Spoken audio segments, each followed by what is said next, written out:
الحمد للہ والصلاة والسلام علی رسول اللہ اما بعد فاعوذ باللہ من الشیطان الرجیم بسم اللہ الرحمن الرحیم ولا تقولوا لمن يقتل في سبيل الله اموات بل احیاء ولكن لا تشعرون صدق اللہ العلی العظیم وبلغنا رسوله النبی الکریم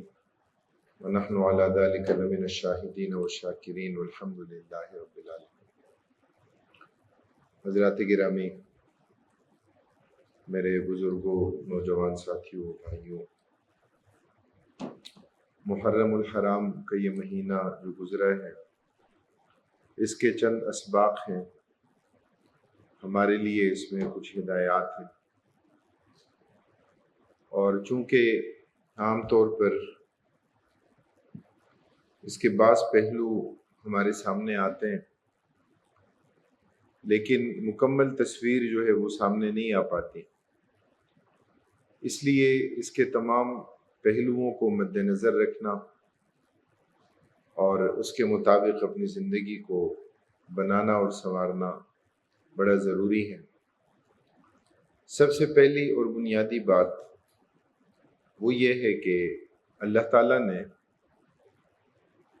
مختلف موسم بنائے، اللہ تعالیٰ نے مختلف دن ترتیب دیے۔ یہ شب و روز کا نظام، یہ دنوں کا ہفتوں میں، ہفتوں کا مہینوں میں، اور مہینوں کا سالوں میں تبدیل ہونا،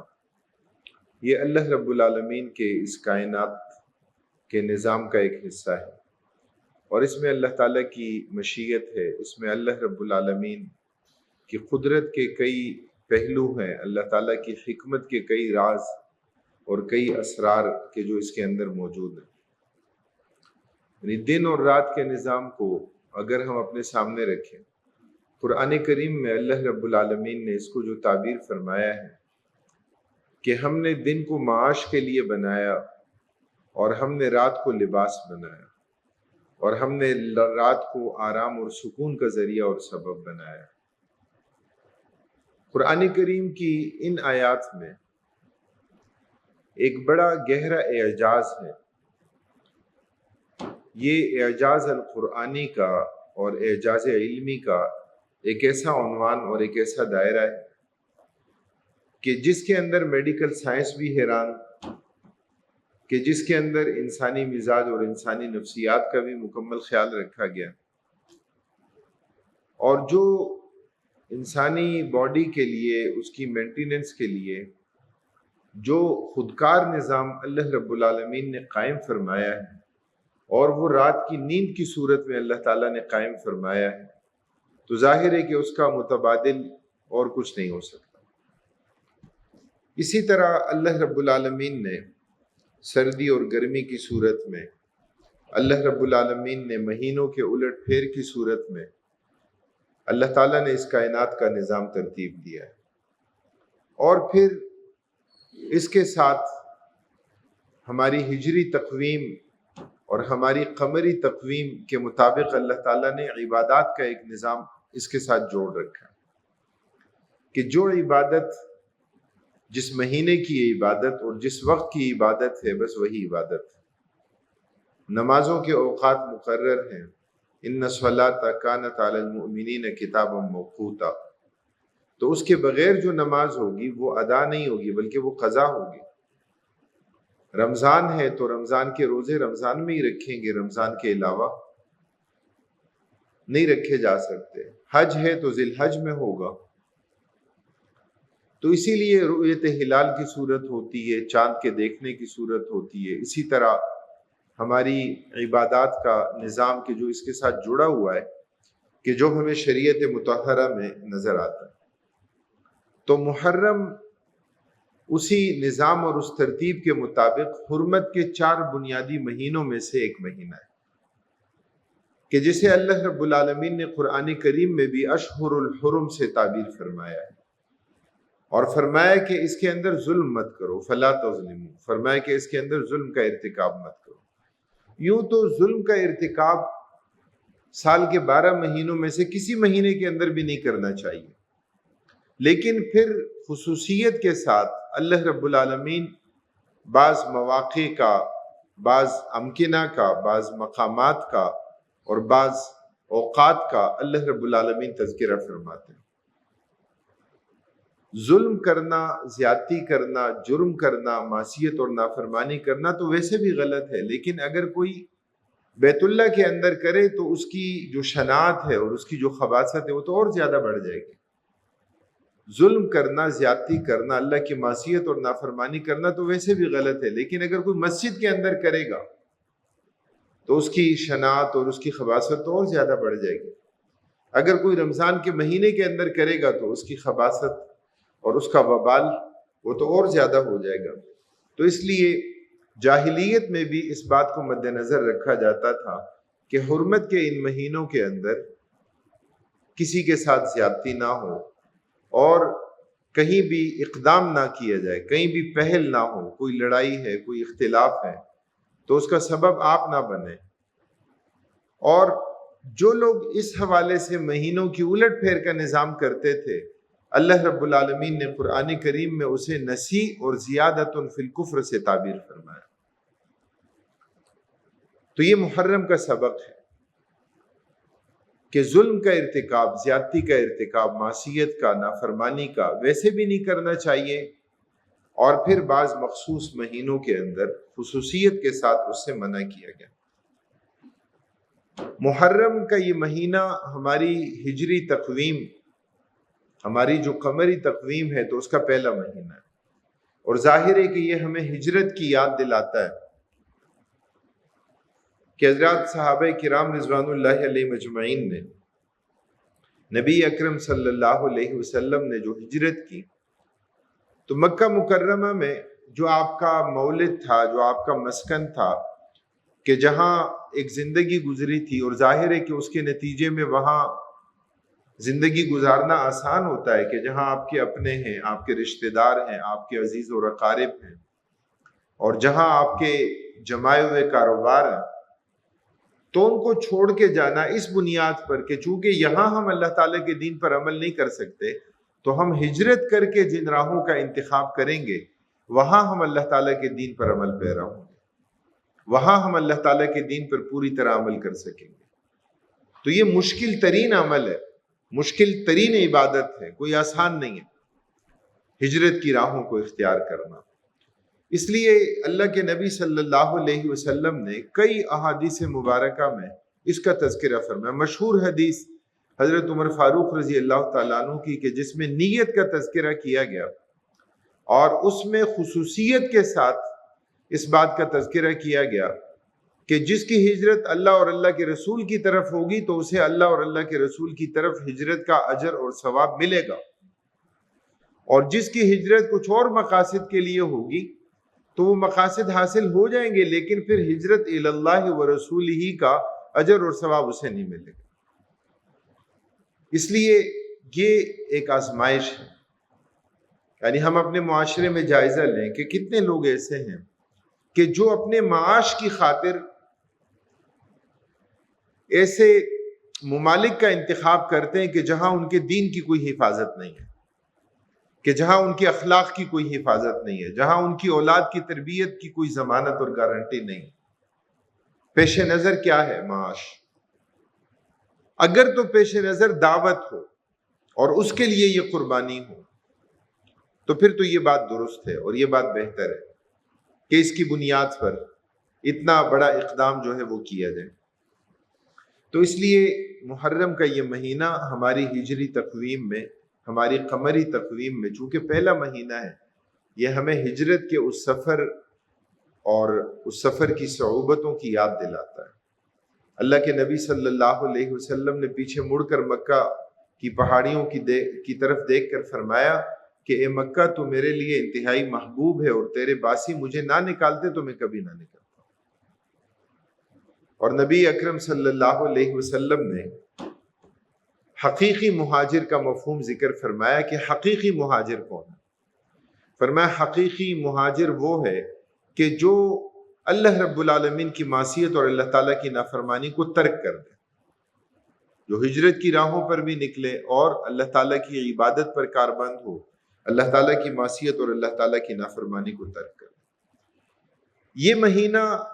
کبھی ایک سوگ کی کیفیت ہمارے سامنے لے آتا ہے، ذرائع ابلاغ پر سوگ کی کیفیت چھا جاتی ہے۔ اسلام میں شہادت سوگ کی بات نہیں ہے۔ ظاہری طور پر بچھڑنے کا دکھ، درد، غم، کرب کی کیفیت ضرور ہوتی ہے، اس بات سے کوئی انکار نہیں ہے۔ اللہ کے نبی صلی اللہ علیہ وسلم نے اپنوں کے بچھڑنے کو محسوس کیا اور آپ نے اس کو بیان فرمایا، لیکن شہادت وہ مقام اور مرتبہ ہے کہ جس کی خواہش اور تمنا تو خود نبی اکرم صلی اللہ علیہ وسلم نے کی اور 3 مرتبہ کی۔ اور اگر دیکھا جائے تو شاید یعنی ان مہینوں کے اندر اور ان کے بعض مخصوص ایام کے اندر ہمیں بہت تھوڑے ایام ایسے ملیں گے کہ جن میں کوئی واقعہ شہادت کا نہ ہو، ورنہ تو اکثر و بیشتر حضرات صحابہ کرام رضوان اللہ علیہ مجمعین کی شہادت کے واقعات ہمارے سامنے ہیں۔ ذی الحج میں حضرت عثمان بن عفان رضی اللہ تعالیٰ عنہ کی شہادت، مظلومیت کی شہادت، محرم یکم محرم حضرت عمر فاروق رضی اللہ تعالیٰ عنہ کی شہادت، 10 محرم حضرت حسین رضی اللہ تعالیٰ عنہ کی شہادت، اور پھر آپ ایک ترتیب کے ساتھ دیکھتے چلے جائیں کہ کتنے حضرات صحابہ کرام رضوان اللہ علیہ مجمعین کی شہادتیں ہیں کہ جن کے حالات و واقعات ہمارے سامنے۔ یہ مہینہ ہمیں ایک سبق دیتا ہے، عوام الناس کی اکثریت کے بارے میں ہمیں بتاتا ہے کہ یہ جو پورا واقعہ تھا، حضرت حسین رضی اللہ تعالیٰ عنہ کے پاس خطوط پہنچے، اس وقت تو ظاہر ہے کہ ترسیل کا، کمیونیکیشن کا جو نظام تھا تو یہی تھا کہ خط لکھے جاتے تھے اور بھیجے جاتے تھے، اور ظاہر ہے کہ بڑی تعداد کے اندر خط اکٹھے ہو جائیں تو بوریوں کے اندر خط موجود ہوتے تھے، اور بوریاں بھر بھر کے کوفے والوں نے خط لکھے کہ آپ تشریف لائیں، یہ دین، یہ اجتماعی نظام کہ جو اپنی پٹڑی سے اتر گیا ہے اسے دوبارہ سے آپ کے نانا کے دین پر لانے کے لیے، اس اجتماعی نظام کے مطابق ہم آپ کے ہاتھ پر بیعت کرنے کے لیے تیار ہیں، ہم آپ کا ساتھ دینے کے لیے تیار ہیں، ہم ہر طرح کی قربانی دینے کے لیے تیار ہیں۔ اور اسی بنیاد پر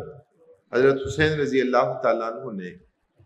عزم کیا، ارادہ کیا، مشاورت بھی ہوئی، بعض کبار صحابہ کرام رضوان اللہ علیہ مجمعین نے منع بھی کیا، انہوں نے فرمایا کہ آپ نہ جائیں، ان کے گھوڑے کی لگام پکڑ کے ان کے سامنے بھی آئے کہ نہ جائیں، بھروسہ نہ کریں، یہ لوگ اعتماد کے قابل نہیں ہیں۔ یہاں تک کہا گیا کہ اگر آپ نے جانا ہی ہے، عزم صمیم ہے، ارادہ ہے، اس دین کے غلبے کی فکر ہے، اقامت دین کا احساس ہے، اور آپ تشریف لے جانا چاہتے ہیں تو اپنی خواتین کو اور اپنے بچوں کو اپنے ساتھ نہ لے جائیں۔ لیکن ان کا عزم مصمم تھا اور رخصت نہیں، عزیمت پر عمل تھا ان کا، کہ رخصت نہیں، میں نے عزیمت کی راہ کو چنا ہے، میں نے اسے اختیار کیا۔ یہاں بعض اوقات اس پورے واقعے کے پس منظر میں ایسا ہوتا ہے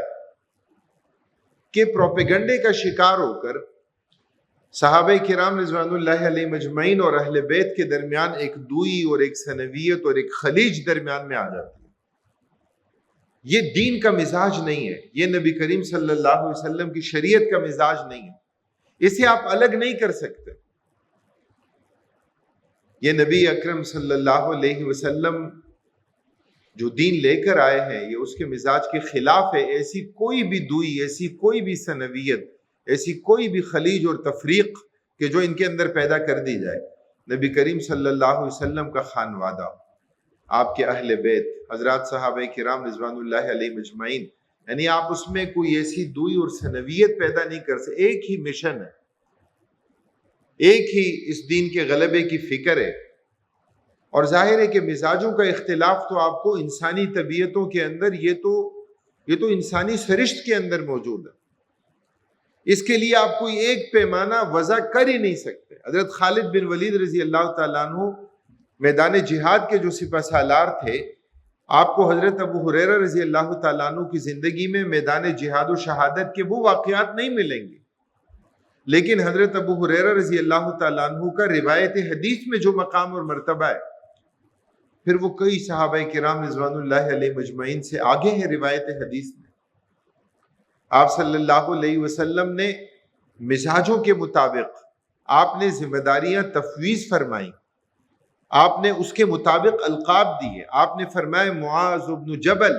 اعلمہم بالحلال والحرام، حلال اور حرام کا سب سے زیادہ علم رکھنے والے حضرت معاذ بن جبل رضی اللہ تعالیٰ. آپ نے فرمایا امین هذه الامہ حضرت ابو عبیدہ بن جراح رضی اللہ تعالیٰ عنہ. آپ نے صدیق، فاروق، آپ نے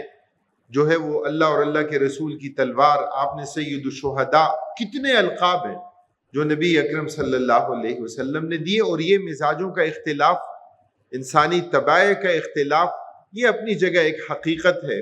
اور اس سے کوئی انکار نہیں کر سکتا. اس لیے ایسی کوئی بھی دوئی، ایسی کوئی بھی ثنویت جو ہے ان کے اندر نہیں ہو سکتی. سب ایک ہی مشن، ایک ہی اسلام اور نبی کریم صلی اللہ علیہ وسلم کی شریعت پر کاربند ہے اور اسی نظام کا حصہ ہے. اسی طرح یہ واقعہ ہمیں پیغام دیتا ہے کہ اکثریت لوگوں کی نفاق میں مبتلا ہوتی ہے، اکثریت لوگوں کی وعدہ کر کے مکر جانے والوں کی ہوتی ہے. جنہوں نے خطوط لکھے تھے مکر گئے، راستے میں اطلاع ملی، حضرت مسلم بن عقیل رضی اللہ تعالیٰ عنہ شہید ہو گئے، اور حضرت مسلم بن عقیل رضی اللہ تعالیٰ عنہ کو کی مخبری کرنے والا اور سپاہیوں کے حوالے کرنے والا، اس کی آنکھوں سے آنسو جاری ہیں اور انہیں سپاہیوں کے سپرد کر رہا ہے. حضرت امام حسین رضی اللہ تعالیٰ عنہ نے مشہور شاعر فرزدق سے راستے میں ان کی ملاقات ہوئی اس سفر میں، تو پوچھا کہ کیا حال ہے، پیچھے کیا حالات چھوڑ کر آئے ہو؟ تو اس نے کیا کہا؟ اس نے کہا کہ لوگوں کے دل آپ کے ساتھ ہیں لیکن لوگوں کی تلواریں بنو امیہ کے ساتھ ہیں. لوگ آپ کا ساتھ نہیں دیں گے، دل آپ کے ساتھ ہے، محبت ہے آپ سے، ادب اور احترام ہے نبی کریم صلی اللہ علیہ وسلم کے خانوادے کا ادب. اور آپ اندازہ لگائیں کہ عبید اللہ ابن زیاد کہ جب وہ یزید کا فرمان لے کر پہنچا ہے، حضرت نعمان بن بشیر رضی اللہ تعالیٰ عنہ بزرگ صحابی رسول، گورنر تھے، والی تھے، اور جب عبید اللہ ابن زیاد اکیلے گھوڑے پر سوار ہو کر آیا ہے اور اس نے چہرہ اپنا چھپایا، چہرے پہ ڈھانٹا ہے، خاص طرح کی پگڑی امامہ باندھا کہ جو حضرت امام حسین رضی اللہ تعالیٰ عنہ باندھتے تھے. اور جب وہ سوار ہو کر آ رہے ہیں اور لوگوں کا یہ خیال ہے کہ حضرت امام حسین رضی اللہ تعالیٰ عنہ تشریف لے آئے، اور لوگ ادب اور احترام کا اظہار کر رہے ہیں اور سلام پیش کر رہے ہیں نبی کریم صلی اللہ علیہ وسلم کے نواسے. اور جب وہ پہنچتا ہے حضرت نعمان بن بشیر رضی اللہ تعالیٰ عنہ بزرگ صحابی رسول کے پاس، کہ جنہوں نے